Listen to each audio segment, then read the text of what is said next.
Shabbat Shalom, Mispaja Javerín. Shabbat Shalom, familia amigos. Con la ayuda del Eterno, hoy nos corresponde el estudio de la Parashá número 26, que lleva por título Shemini, que significa octavo.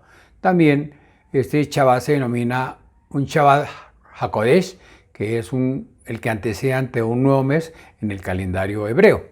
Este lunes, en el atardecer, damos comienzo a un Rosh Hodesh, a una cabeza de mes, el mes de Sib, que eso lo vemos en Primera de Reyes 6.1, y también más conocido como el mes de Iyar, que es el segundo mes después de que el pueblo salió de Egipto, ¿sí? Y las lecturas que nos corresponden en esta ocasión es Levítico 9.1 al 11.47. Leamos 9.1 en adelante. Aconteció en el octavo día que Moisés llamó a Aarón, a sus hijos y a los ancianos de Israel. Entonces, vamos a hacer un pequeño resumen de la Parashá.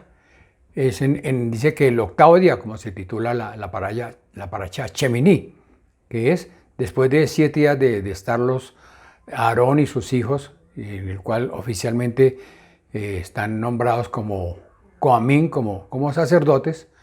Entonces, ya ellos tienen que ejercer su oficio de los sacrificios que traía el pueblo, ¿sí? También vemos que el Eterno envía un fuego para quemar todas las ofrendas que están en el altar. Y también vemos que una parte un poco dolorosa en el cual 2 de los hijos de Aarón colocaron un fuego extraño y el Eterno los mató, ¿sí? Esos hijos eran Nadab y Abiú. Recordemos que Aarón tuvo 4 hijos: Nadab, Abiú, Eleazar e Itamar, ¿sí? Y también más adelante vemos que Aarón no chistó ni una palabra, se quedó callado.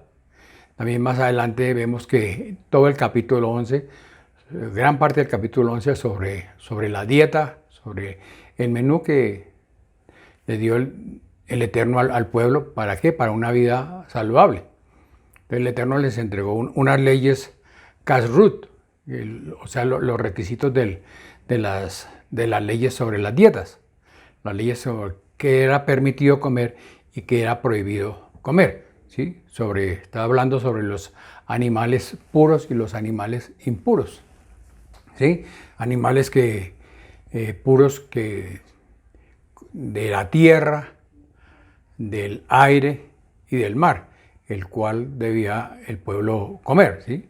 Entonces, también aquí una parte importante es que el Eterno nos dio unas leyes, unos alimentos de animales que comer y otros que no comer.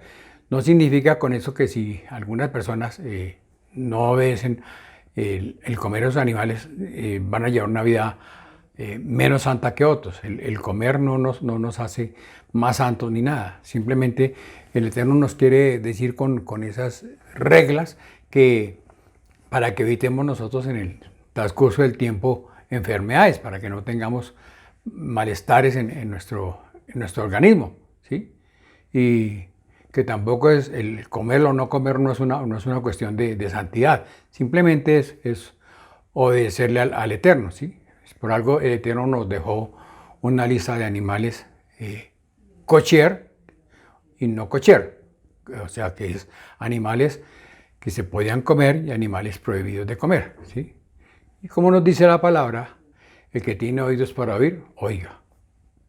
Levíticos 11, 1 y 2 nos dice: Nadab y Abiú, hijos de Aarón, tomaron sus respectivos incensarios, y después de poner fuego en ellos y echar incienso sobre él, ofrecieron delante del Señor fuego extraño, que él no les había ordenado.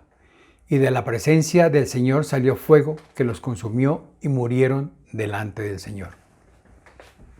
Entonces recordemos que en las parashot anteriores hemos aprendido sobre el fuego que fue enviado. Recordemos que el fuego fue enviado directamente por el Eterno desde el cielo, ¿sí? ¿Para qué? Para arder en el santuario. Y los hijos de de Aarón simplemente pues desobedecieron esa orden y ofrecieron un fuego extraño. ¿De qué? De sus propios corazones. Y fueron muertos por el Eterno. ¿Sí? ¿Y por qué esos dos sacerdotes? Pues porque desafortunadamente ellos dos fueron los únicos que desobedecieron. Recordemos que los sacerdotes tenían una serie de normas en el cual ellos tenían que cumplir. Primero que todo eran el sumo sacerdote y los sacerdotes venían de estar 7 días consagrados para el Eterno.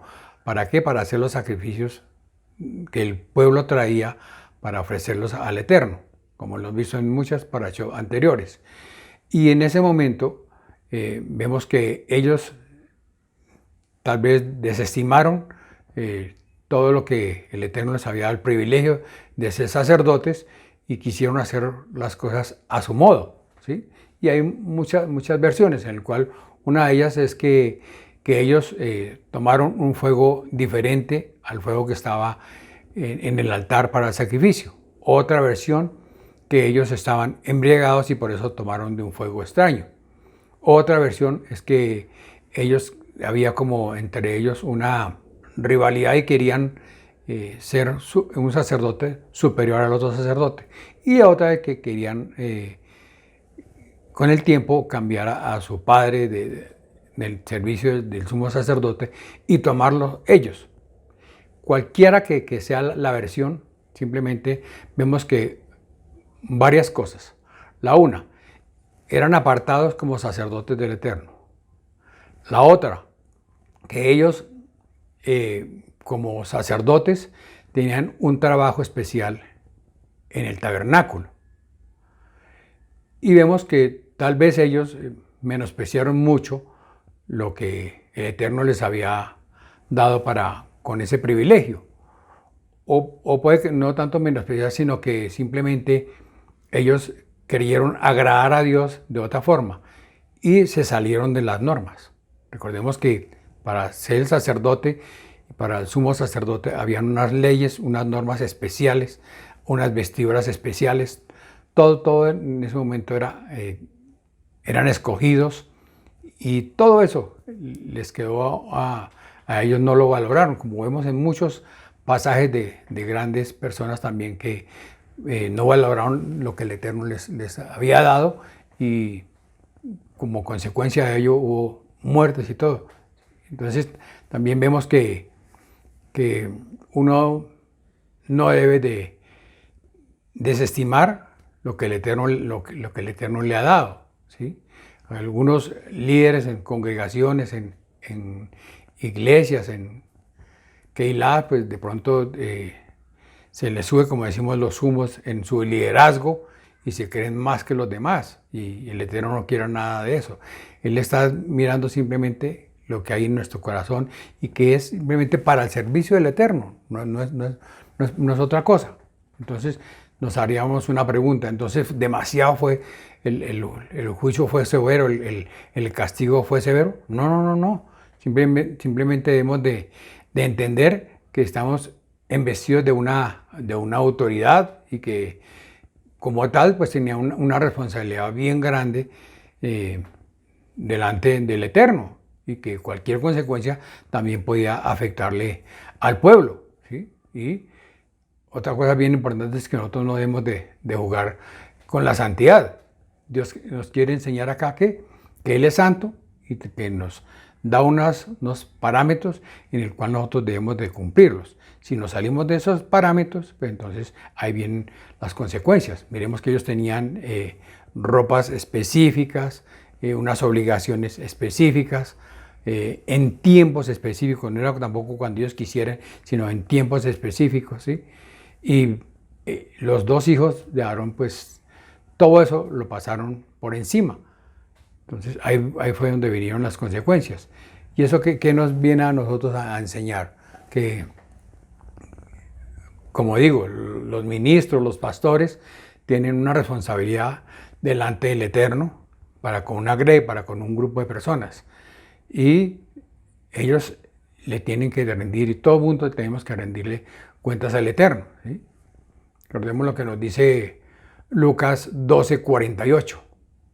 Mas el que sin conocerla hizo cosas dignas de azotes, será azotado poco, porque a todo aquel a quien se le haya dado mucho, mucho se le demandará, y al que mucho se le haya confiado, más se le pedirá. Entonces acá el Eterno nos está hablando de que entre más luz nosotros, más responsabilidad. Y los líderes que tienen cargos altos en la congregación, también el Eterno les va o nos va a rendir cuentas de esa responsabilidad. Como es quien dice, entre más luz, más responsabilidad, ¿sí? Entonces, el Eterno nos ayuda a que verdaderamente valoremos, recordemos que ya todos somos sacerdotes delante del Eterno. Y tenemos que como tal regirnos a las normas del Eterno.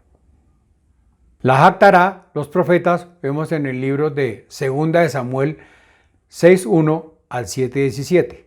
Leamos del 6:1 en adelante. Volvió David a reunir a todos los hombres escogidos de Israel, 30,000.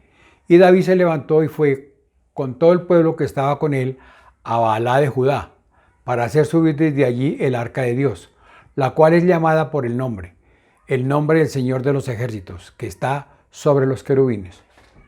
Entonces David, como rey de Israel, estaba en su corazón traer el arca a Jerusalén, y con 30,000 de sus hombres va a recuperarla. Recordemos que el arca estaba en Kiriat Jearim, ¿sí? Y vemos que el arca de testimonio, como hemos sabido, es el lugar donde el cual estaba la presencia del Todopoderoso, el cual estaba en medio de su pueblo, en el cual los protegía de día y de noche.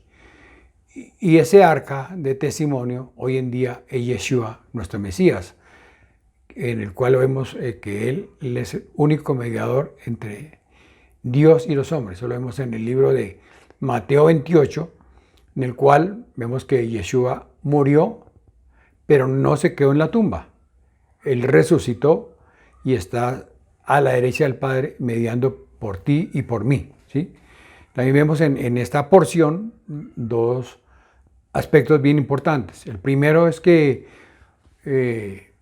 dos de los hijos de Abinadar, sus nombres Uzá y Ahío, eran los que dirigían el arca del testimonio en el carro, en el cual iba corrido por unos bueyes, y ellos la estaban protegiendo. Mientras tanto, David se regocijaba y danzaba con el pueblo, alabando al Eterno, porque estaban llevando ya el arca de testimonio.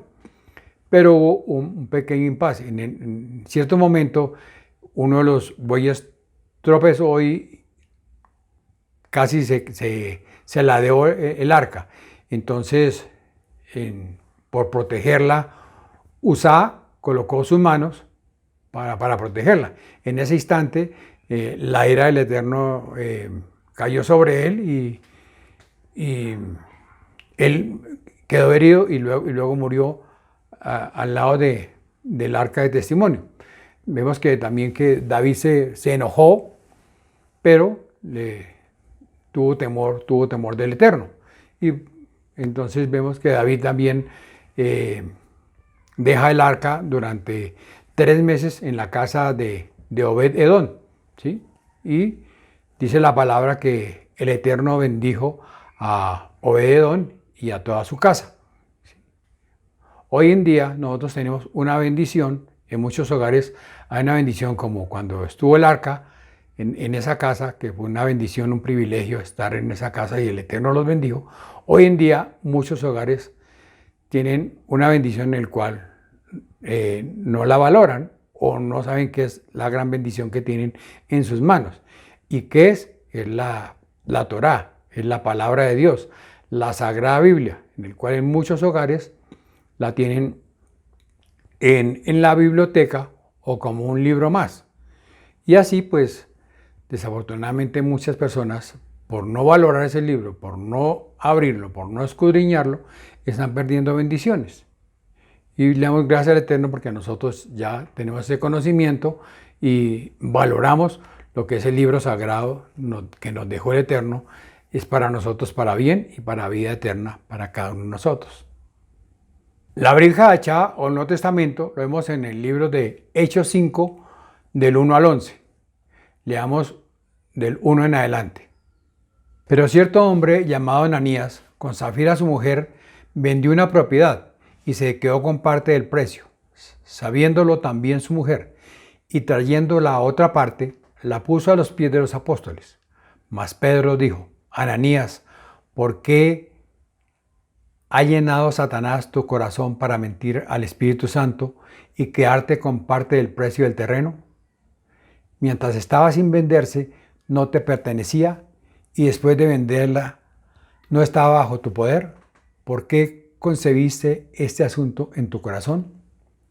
No has mentido a los hombres, sino a Dios. Al oír Ananías estas palabras, cayó y expiró, y vino un gran temor sobre todos los que lo supieron. Y los jóvenes se levantaron y lo cubrieron, y sacándolo, le dieron sepultura. Entonces, en esta porción vemos el relato en el cual Ananías y su esposa Safira pues querían hacer una contribución, una donación a los apóstoles en cabeza en ese momento de Pedro, ¿sí? Y ellos no tenían en ningún momento el por qué mentir. Ellos podían, si querían dar una donación, pues era de libre albedrío, era lo que ellos quisieran. Y pues en sí, como dice la palabra, lo que le estaba diciendo Pedro, pues el dinero les pertenecía a ellos. Pero tal vez para que toda la gente y los líderes, pues creyentes en Yeshua, pues vieran en ellos que tenían un corazón dadivoso, entonces para que los halagaran, para que los aplaudieran, ¿sí? Pues quisieron hacer esa donación, pero no completa, porque era costumbre que cuando alguien quería hacer una donación, vendía su terreno y lo entregaba todo el dinero a la congregación. Entonces, ¿qué nos está mostrando en ese momento la palabra? Que en ese momento, en esa región, era la costumbre apoyarse en unos con nosotros. Entonces había una unidad tanto en la parte espiritual como una unidad en la parte económica, la parte material. Si nos devolvemos un poquitico al capítulo anterior, el capítulo 4, el 32 en adelante, vemos que, como dijimos, era costumbre vender sus propiedades y donarlas a la Keilah. Y se ayudaban unos con otros, ¿sí? Y en ese momento José, que era un levita de Chipre, a quien los apóstoles lo llamaban Bernabé, vendió su propiedad y trajo todo el dinero y se lo entregó a los apóstoles, ¿sí? Y entonces, en vista de eso, tal vez Ananías y Safira pues dijeron: no, pues también nosotros hagamos lo mismo para que nos halaguen, para que nos tengan en muy buena estima, ¿sí? Pero desafortunadamente en su corazón era otra cosa. Y algo bien importante y bien delicado: los dos se pusieron de acuerdo en dejar una parte para ellos. Como dijimos, ellos no tenían ninguna necesidad. Si querían dar, pues daban. Si no querían dar, nadie les iba a juzgar. Pero ellos, por el afán de que los tuvieran en muy buenas estimas en la congregación, en la Keilah, pues hicieron ese donativo, pero no de la forma correcta. Porque Pedro le pregunta después a Safira: ¿en cuánto la vendiste? ¿En tanto? Y ella dijo sí, y no era verdad. Ellos habían guardado una parte. Y vemos ahí que inmediatamente muere primero Ananías, y a las 3 horas la misma situación le pasa a Safira, ¿sí? Entonces, el principal error que tuvieron Ananías y Safira fue la mentira. El pecado no fue guardar una parte de su dinero. El pecado fue que dijeron que le habían entregado todo y en sí no le habían entregado todo. Y dice que mintieron al Espíritu Santo de Dios, ¿sí? Entonces, el Eterno conoce nuestros corazones, es lo que se enfoca la palabra en este momento, en que Él no está mirando qué tipo de donación estamos dando a cada cual, sino que lo que está Él mirando es el corazón, porque Dios es el dueño de todo, del dinero, de todo, el dueño es Dios, ¿sí? Y pues aquí la clave es que el mentir, a Dios pues, a Él no lo podemos engañar, podemos engañar a los hombres, podemos mentir, pero a Dios no lo podemos engañar, ¿sí? Y también la palabra nos está enseñando que no existen varios tipos de mentiras, que una mentira es más suave que la otra, no. Simplemente la mentira es mentira, ¿sí? Y eso no le agrada al Eterno, inmediatamente murieron, ¿sí? Entonces el Eterno que nos quiere decir que seamos transparentes. Nosotros no necesitamos de que nos estén halagando ni nada. Si damos un donativo a alguien, que como dice la palabra, que no sepa tu mano derecha lo que hace tu izquierda, ¿sí? Entonces, así como nos está repitiendo durante toda la parashá, después la jactará. Y hoy, y ahora la brija hacha, nos está viendo que tenemos un Dios de amor, un Dios de misericordia, pero también un Dios que aborrece el pecado, ¿sí? Él perdona nuestras faltas, perdona nuestros pecados, pero que sea el momento en nosotros recapacitar, y si continuamente hemos pecado por una cosa, por otra, que verdaderamente tomemos conciencia y que el Espíritu Santo de Dios nos ayude a cambiar en esas áreas que no ha sido posible cambiar. Amada familia, muchas gracias por acompañarme en el estudio de la Parashá. Si estas palabras fueron de bendición para tu vida, comparte este video a otros y suscríbete a este canal. Una semana de bendición para todos. Shabbat Shalom.